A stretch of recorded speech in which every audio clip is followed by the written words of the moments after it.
नमस्कार दोस्तों। आज मैं आपको जो बताऊंगा बायोलॉजी का टॉपिक कोशिका सेल के बारे में बताऊंगा। बहुत ही दमदार टॉपिक है सेल। इसका 2-4 लेक्चर आएंगे, यह फर्स्ट लेक्चर है। तो कोशिका जो होती है वह फंडामेंटल यूनिट ऑफ लाइफ होती है। कहने का मतलब कि जीवन की मूलभूत इकाई कोशिका कहलाती है। क्वेश्चन पूछेगा कि मनुष्य के या जो जीव के सबसे छोटी इकाई किसे कहते हैं, तो कोशिका को। और अंग अगर पूछा जाए तो सबसे बड़ी अंग त्वचा को बोलते हैं। कोशिका ध्यान दीजिएगा। तो हम लोग देखते हैं कि कोशिका आखिरकार बनी कैसे और किस चीज से बनी है। तो इसको हम कुछ उदाहरण लेकर यहाँ पर आपको मैं बताने का प्रयास करता हूँ। इसे आप देखिए।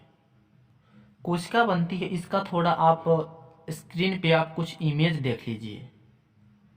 इस तरह से कुछ आपको इमेज दिखाई दे रहा होगा कि किस तरह से जो एक बिल्डिंग है वह एक ईंट से तैयार होती है। आई होप आपको पता चल गया होगा। अब यहाँ पे देखिए, इस पेज पे देखिए। तो घर बनने के लिए ईंट चाहिए, और ईंट से क्या बनता है, दीवार बनता है, और दीवार से आपका कमरा बनता है, और कमरा से आपका क्या एक ऑलरेडी घर बन जाता है। तो उसी तरह से ईंट को हम लोग अपने बॉडी में या जो सजीव जीव होते हैं उसमें कोशिका सेल मानते हैं, दीवार को ऊतक मानते हैं, और कमरा को अंग मानते हैं, और उसके बाद शरीर होता है। कहने का सेंस कि कोशिका से ऊतक, ऊतक से अंग, और अंग से शरीर का निर्माण होता है। एक बार और इसे आप स्क्रीन पे देखिए। तो इस तरह से आपको दिखाई दिया होगा। कोशिका के जो इतिहास के बारे में हम जानेंगे कि इस कोशिका का डिस्कवरी कैसे कैसे हुआ। कहने का सेंस यही है साथियों कि यदि कोई भी लिविंग या नॉन लिविंग थिंग आती है तो उसको कोई ना कोई डिस्कवर करता होते हैं, खोज करता होते हैं। तो हम डिस्कवर करता यानी खोजकर्ता के बारे में देखेंगे। कोशिका का नाम कैसे कोशिका पड़ा। कोशिका का जो शेप होता है और इसका जो साइज होता है साथियों, वह भिन्न भिन्न साइज होते हैं, है ना। और कोशिका क्या होती है, कलरलेस होती है। कोशिका का कोई रंग नहीं होता है। तो यहाँ पे हम हिस्ट्री ऑफ सेल डिस्कवरिंग के बारे में देखेंगे। तो यहाँ पर कुछ डेट 1990 के दशक में जैकेरियस जेनसन ने लगभग कंपाउंड माइक्रोस्कोप बनाया था, और उन्होंने सिर्फ माइक्रोस्कोप बनाया था, सेल को यह नहीं खोजा था।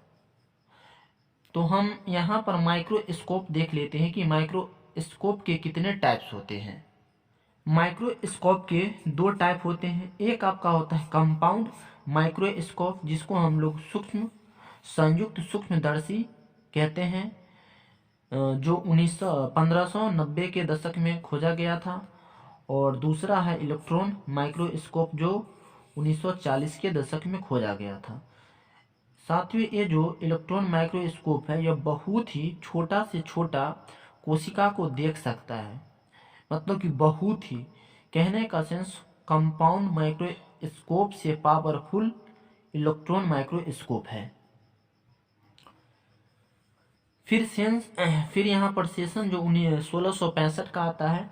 तो 1665 में रॉबर्ट हुक आए और उन्होंने प्लांट का अध्ययन किया, और प्लांट को अध्ययन करने के बाद करते करते उन्होंने एक बार्क मिला पेड़ का, मतलब कि उन्होंने बार्क देखा। जैसे कि साथियों यहाँ पर आप कुछ इमेज में देखिए कि किस तरह से रॉबर्ट हुक ने देखा था बार्क को। यहाँ पर आपको कुछ जो कंपाउंड माइक्रोस्कोप दिखाई दे रहा होगा, क्योंकि माइक्रोस्कोप का खोज किए थे जैकेरियस जेनसन ने किया था, लेकिन उसका यूज सबसे पहले रॉबर्ट हुक। कहीं कहीं पर आपको माइक्रोस्कोप के खोजकर्ता रॉबर्ट हुक भी मिल सकता है और रहता ही है, लेकिन वहाँ पर आप ध्यान दीजिएगा तो इस तरह से आपको इमेज में दिखाई दे रहा होगा। फिर यहाँ देखिए, माइक्रोग्राफिया नामक पुस्तक में रॉबर्ट हुक ने अपनी पूरी घटनाओं को दर्शाए हैं कि किस तरह से उन्होंने एक बार्क को, मतलब पेड़ के छाल को माइक्रोस्कोप से देखा और उसमें उन्होंने बताया कि उनमें छोटे छोटे मधुमक्खी के छत्ते जैसे उन्होंने कंपाउंड माइक्रोस्कोप से देखे तो उसमें दिखाई दिया, जैसा कि आपको स्क्रीन पर दिखाई दे रहा होगा। कंपाउंड कंपार्टमेंट यानी छिद्र दिखाई दिया, किसमें? तो उस बार्क में दिया और उसी समय सेल का खोज किया गया। जैसे कि यहाँ पर आपको कुछ जो बार्क दिखाई दे रहा होगा, ये तो यहाँ पर जो ये तो आपको जो दिखाई दे रहा होगा मधुमक्खी को छत्ता है। तो उन्होंने बार्क में मधुमक्खी के छत्ते जैसे जो कंपार्टमेंट होते हैं, छिद्र छिद्र होते हैं, उन्होंने बार्क में देखा। जैसा कि यहाँ पर साथियों आप इमेज में एक बार अवश्य ही देखिए ताकि आपको बेहतर तरीका से समझ में आएगा। टाइम आता है 1838 में। फिर क्या होता है कि मैथियस स्केलिडन नामक जो वैज्ञानिक थे आए और उन्होंने बोले कि सभी प्लांट्स में सेल होते हैं। कौन बोले थे? तो मैथियस नामक एक जो बायोलॉजिस्ट थे उन्होंने बोले। इनके द्वारा बताया गया कि जितना भी जो प्लांट्स होते हैं सभी में सेल होते हैं। तो कोशिका का जो खोज, सेल का जो खोज वह रॉबर्ट हुक किए थे और उन्होंने जिस सेल का खोज किया था वह डेड सेल था, वह आपका लिविंग सेल नहीं था। हम आगे की स्लाइड में आपको बताएंगे कि डेड लिविंग सेल का खोज किसने किया था, कौन लीवेनहॉक था या कौन था, वो आपको हम बताएंगे। जस्ट एक साल बाद 1839 में थियोडरस स्कैविन ने कहा था, ये भी एक आपका बायोलॉजिस्ट थे, मतलब कि वैज्ञानिक थे। इन्होंने कहा कि सभी जो एनिमल होते हैं, जंतु होते हैं, सभी जंतु में भी कोशिका हो गया। तो यहाँ पर देखिए साथी कि अब यहाँ पर प्लांट में कोशिका के बारे में पता चल गया 1838 में, और 1839 में एनिमल मतलब जंतु में, मानव में, और जितने भी कीड़े मकोड़े होते हैं, भैंस जानवर, इन सब में पता चल गया कि सभी में क्या होता है कि कोशिका होता है। यह सब कोशिका से ही मिलकर बना होता है। तो ऑलरेडी यहाँ पर अब एनिमल्स और प्लांट्स में कोशिका का इन्फॉर्मेशन हो गया। तो थोड़ा इसका इतिहास अभी चल रहा है, यानी यहाँ पर यह पता हो गया कि जितना भी सजीव प्लांट्स और एनिमल्स हैं सभी का सभी सेल यानी कोशिका से बना है। तो ये आपको साथियों समझ में आ रहा होगा। अब टाइम आता है आपका 1855। तो 1855 में एक विर्चो नामक वैज्ञानिक बोले कि पुराना सेल से ही नया सेल का निर्माण होता है। कहने का मतलब कि विभाजन होता है। सपोर्ट डेट आप कीजिए कि यदि आपको कोई पुलिस इस पे मारा और यहाँ पर आपका कोशिका क्या हुआ कि सड़ गया, तो एक कोशिका सड़ा तो फिर कोशिका यहाँ पर कहाँ से आएगा? हम ऊपर से तो इसमें नहीं छिड़केंगे या ऊपर से तो इसमें हम नहीं डालेंगे कि इसमें कोशिका कहाँ नहीं है। इसके लिए क्या करना होगा? इसके लिए यही करना होता है, इसके अंदर में जो अगल बगल की जो कोशिका होती है यह देखती रहती है कि भाई यह मर गया है तो अपना वाला कुछ हम अंश दे दे। जैसे कि यहाँ पर फिगर में आप देखिए, जैसे कि यहाँ पर बताया गया कि यह एक आपका सेल होता है और मैं आपको बताने का प्रयास किया साथियों कि सेल का कोई शेप नहीं होता है, कोई साइज नहीं होता है। बड़े प्राणी में बड़ा संख्या में सेल होगा, बड़ा सेल होगा, छोटे प्राणी में छोटे, जैसे कि छोटा सा चींटी में छोटा सा होगा। तो जैसे कि यह एक सेल है और एक सेल जब डिवाइड होता है तो देखिए यहाँ पर इसी के साइज में यह सेल हो गया है और इसी के साइज में यह सेल हो गया। यहाँ पर मैंने आपको समझने के लिए कलर डाल दिया है, लेकिन यह कलरलेस होती है। अब इस दोनों को जब हम प्लस करते हैं तो देखिए कितना बड़ा सेल बन जाता है। कहने का मतलब कि देख रहे हैं कि ये इतनी साइज में थी, ठीक है ना, और इसकी छात देखिए कितना बड़ा हो गया। और यह जो किससे निकला हुआ है तो इसी से निकला हुआ है। यानी एक सेल विभाजन होकर दो उससे बड़ी सेल का निर्माण करता है, जैसे कि यहाँ पर दिखाई दे रहा होगा। आने वाले समय में फिर यह एक विभाजन हो जाएगा तो फिर इसे एक बड़ा सेल का निर्माण कर सकता है। यहाँ अब यहाँ पर साथियों सपोर्ट कीजिए कि कोई भी शिशु नवजात बच्चा है, वह जब उसका जन्म हुआ तो इसका साइज इस तरह से है, फिर उसको जब वह बढ़ा तो उसका साइज ऐसा हो गया, फिर वह बढ़ा तो इसका साइज ऐसा हो गया, फिर वह बढ़ा तो इसका साइज ऐसा हो गया, फिर वह बढ़ा तो इसका साइज ऐसा हो गया। यह सब कैसे हुआ? तो ये सब बढ़ने में क्या चीज बढ़ रहा है? तो ये सब सेल के कारण हो रहा है। कहने का मतलब कि सब इन नवजात शिशु में सेल का इंक्रीज हुआ है और सेल से ही बढ़कर ये व्यक्ति नवयुवक हुआ है। तो हम लोग कहते हैं कि बच्चा जवान हो गया है। इसका कहने का सेंस यह होता है साथियों कि बच्चा में सेलों की जो संख्या होती है वह ज़्यादा हो गई है, सेल उसमें इंक्रीज हो गया है, तो वह नवयुवक हो गया है। अब यहाँ पर जो टाइम आता है साथियों 1940 में, तो क्या होता है कि 1940 में जो सबसे पावरफुल माइक्रोस्कोप इलेक्ट्रॉन माइक्रोस्कोप का डिस्कवरिंग किया गया था। इसके जो डिस्कवर करता 3 है, ये आप हमें कमेंट करके बताइए कि इनका जो डिस्कवर करता 3 कौन कौन है, का खोज किया। इलेक्ट्रॉन माइक्रोस्कोप में अधिकतम छोटे से छोटे कोशिकाओं को वैज्ञानिक आसानी से देख सकते थे और अभी भी ऐसा होता है। और यह माइक्रोस्कोप मानव जीवन के जीवन यापन में काफी सहायता किया। कहने का सेंस यह हुआ,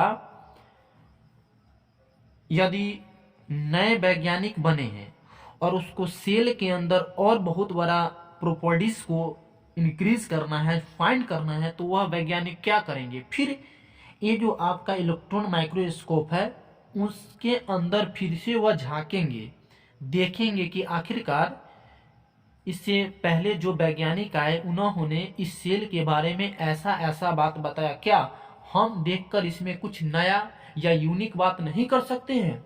इन सभी के मामले में यह इलेक्ट्रॉन माइक्रोस्कोप का प्रयोग किया जाता है, मतलब कि नयापन कोशिका में खोज के लिए। तो यहाँ पर सेल के कुछ इतिहास आपको इन्फॉर्म हुआ है। अब हम यहाँ पर सेल के कुछ महत्वपूर्ण पॉइंट को देख लेते हैं। सेल को हम लोग हिंदी में कोशिका बोलते हैं, इसको हम लोग इंग्लिश में सेल बोलते हैं। सेल जो है वह लैटिन भाषा से लिया गया है। कौन सी लैटिन भाषा से? तो सेलुला से लिया गया है। और सेलुला का अर्थ होता है एक छोटा सा कमरा। जैसा कि साथियों मैं आपको पेड़ के जो छाल में रॉबर्ट हुक साहब ने देखा माइक्रोस्कोप से, तो उसमें एक कंपार्टमेंट दिखाया जो गोल गोल टाइप के था। एक बार और आप इसे स्क्रीन पे देख लीजिए। तो आई होप आपको समझ में आ गया होगा। सेल जो एक लैटिन भाषा सेलुला से लिया गया है। सेल का जो इंग्लिश नेम होता है वह कोशिका का इंग्लिश नेम जो होता है सेल होता है, और कोशिका का जो टेक्निकल नेम होता है वह साइटो होता है। तो इसीलिए हम लोग को एग्जाम में पूछा जाता है कि कोशिका का अध्ययन क्या कहलाता है, तो हम लोग बोलते हैं साइटोलॉजी। तो टेक्निकल नेम यानी बायोलॉजिकल नेम सेल का जो हुआ वह साइटो हुआ। इंग्लिश नेम सेल का कोशिका का सेल है, लेकिन टेक्निकल नेम या बायोलॉजिकल नेम साइटो है। तो इसका जो नाम है वह साइटो है। यह महत्वपूर्ण जो पॉइंट है, एमवीवी पॉइंट है, इसे आप ध्यान से देखिए। सेल के जो अध्ययन करने वाला व्यक्ति होते हैं, सेल का जो अध्ययन किया जाता है वह साइटोलॉजी में होता है, और सेल का अध्ययन करने वाला को हम लोग साइटोलॉजिस्ट बोलते हैं। इसका जो खोज या जनक रॉबर्ट हुक किए थे, जो जैसा कि मैं आपको साथियों इसके बार्क और जो हनी के छत्ता होते हैं, मधुमक्खी के जो छत्ता होते हैं, उसमें मैं आपको बताने का भी सिंप्लिसिटी से प्रयास किया। अब यहाँ पर हम देखते हैं कि लिविंग सेल का जो खोज किए थे, जीवित कोशिका का जो खोज किए थे, वह एंटोनी वान लेवनहॉक किए थे, जबकि मृत कोशिका का खोज रॉबर्ट हुक किए थे।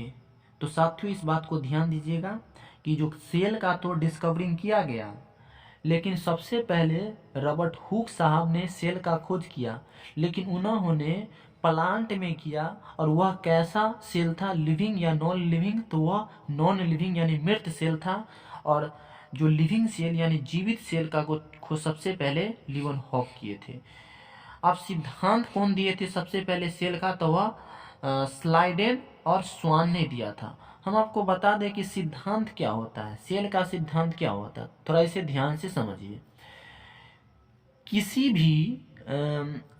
भी प्राणी या किसी भी ऑब्जेक्ट के बारे में उसके प्रॉपर्टीज या उसके डिमेरिट के बारे में बताना, यानी उसके गुण और अवगुण के बारे में बताना और उसके कार्यक्रम को बारे में बताना ही क्या कहलाता है, सिद्धांत कहलाता है, यानी थ्योरी कहलाता है। तो सबसे पहले कोशिका सिद्धांत स्लाइडेन और स्वान ने दिया था।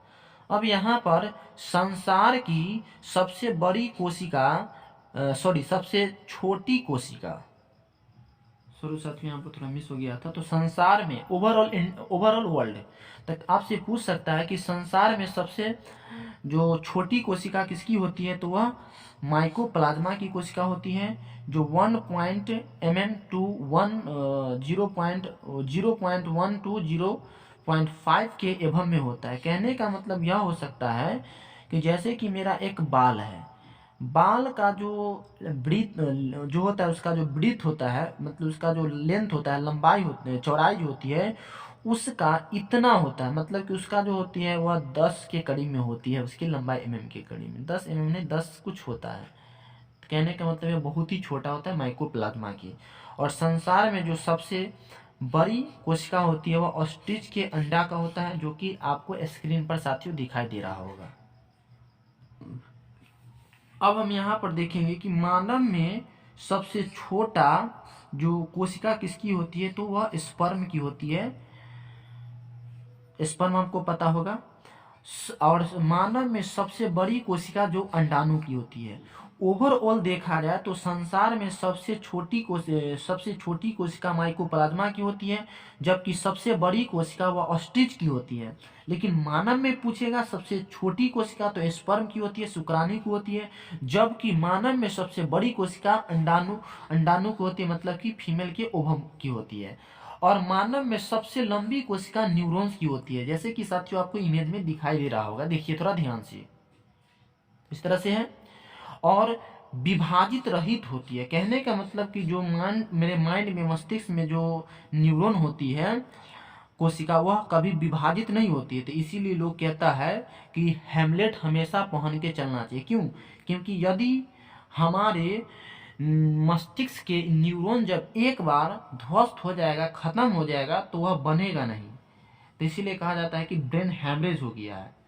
कहने का मतलब उसमें कोशिका बनता ही नहीं है, जिसके कारण लोग कहते हैं कि इसे हमेशा बचकर रहना चाहिए। और तेजी से विभाजन होने वाली कोशिका लीवर होती है, जिसके कारण क्या होता है कि उसमें क्या होता है कि हमेशा लीवर दारू वगैरह, शराब वगैरह जब हम पीते हैं तो एनी टाइम उसमें जाते रहता है, तो उसमें जल्दी जल्दी कोशिका विभाजन होता रहता है, मतलब कि फास्टली उसमें सेल डिवाइडिंग होती रहता है। अब यहाँ पर है, मानव में सबसे बड़ी अंग क्या है, तो त्वचा है। या साथियों अभी नए समय में